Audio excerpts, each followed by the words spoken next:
collecting vintage action figures? It's rewarding, but pricey. The hunt for the rarest pieces can cost a fortune. But what if you could make your own? I started with the iconic 1978 Battlestar Galactica. From scratch, every figure is crafted with passion and precision, and you can see the entire process of how these figures came to be. Let's not forget to talk about some custom packaging. Join me on this creative journey. My name is John, designer, comic book artist, and maker of unusual things. I am old enough to have seen both Star Wars and Battlestar Galactica in their original premieres. Sunday, a whole evening of family entertainment, starting with the return of Lassie.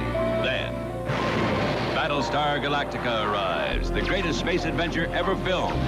Atlantean Death Squadron, attack. The 3-hour premiere of Battlestar Galactica. Sunday on ABC. The figures of the time were somewhat limited to compared to their Kenner counterparts.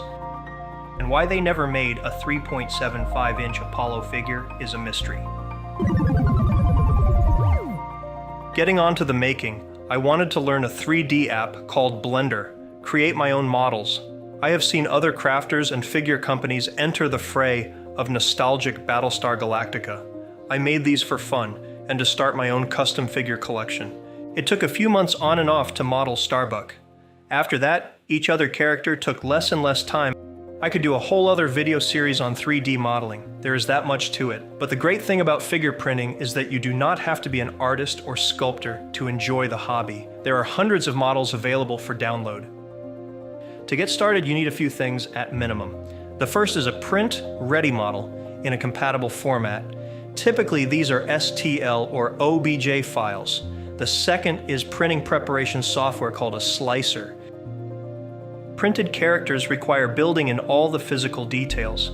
Everything also needs to be what is called manifold in 3D resin printing. Holes and gaps will create errors. I used a few other apps to assist in the process, such as Mesh Labs and Anycubic Photon Workshop. Series 1 includes the Cylon Centurion, Gold Commander, Starbuck, Apollo, Athena, and Adama. They were printed on an entry-level 4K resin printer.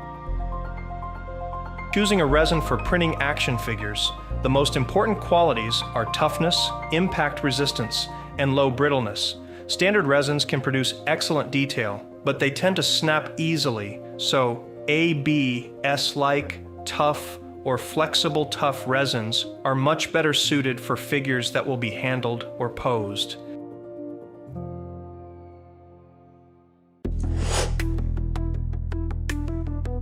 I wanted to do a little painting as possible, so I printed them in multiple color resins. I think it makes them look a little less chalky and closer to if they were manufactured. Being a comic book artist also helped me improve the poses of these. The shoulders and neck joint are not cut straight across like vintage figures of the time. In my opinion, they do not look natural. These have a slight angle to better show the curve of the spine.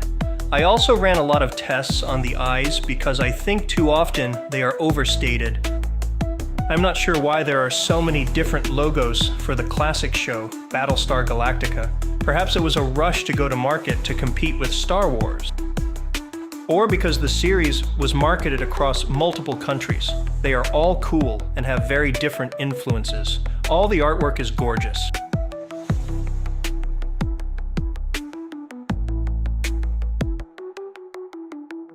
It was exciting to put these amazing artists' work together on 2 distinct cards. I just needed to paint the Cylon base star and composite some elements. Thank you for watching. Please like and subscribe to my channels. Let's keep on making extraordinary things.